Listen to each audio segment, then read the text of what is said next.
Ang susunod na programa ay rated PG. Ito ay nangangailangan ng patnubay at gabay ng magulang para sa mga batang manunood. Gagawin ang lahat ni Jordan para mabigyan ng hustisya ang pagkamatay ng kapatid niyang si Jeff matapos na magparamdam sa kanya si Jeff sa panaginip nito.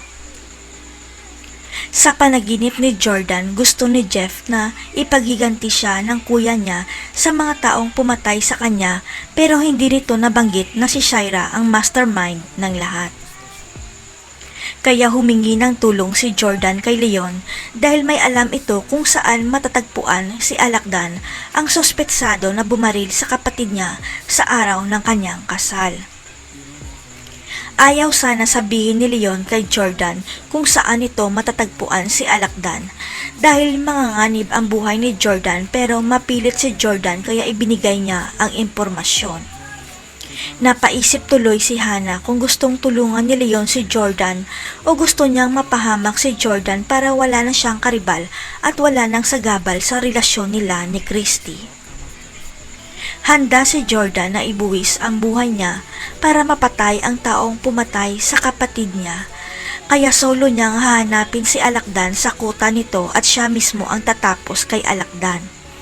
Ang hindi alam ni Leon, malaking pagkakamali na hayaan niyang magkita si Jordan at Alakdan sapagkat alam ni Alakdan na magkasabwat sila ni Shira sa pagkidnap kay Christy. Pero huli na ang lahat dahil pupuntahan na ni Jordan si Alakdan ayon sa address na ibinigay sa kanya ni Leon at maghaharap silang dalawa ng taong pumatay kay Jeff.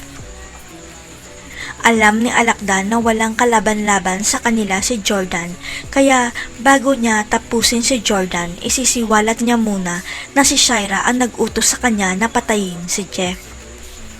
Ang hindi alam ni Alakdan, sinundan pala ni Leon si Jordan dahil nakokonsensya ito at siguradong may susunod kay Jeff dahil may isang mamamatay sa kanilang tatlo. Si Jordan kaya ang susunod kay Jeff o si Leon ang magbubuwis ng buhay niya.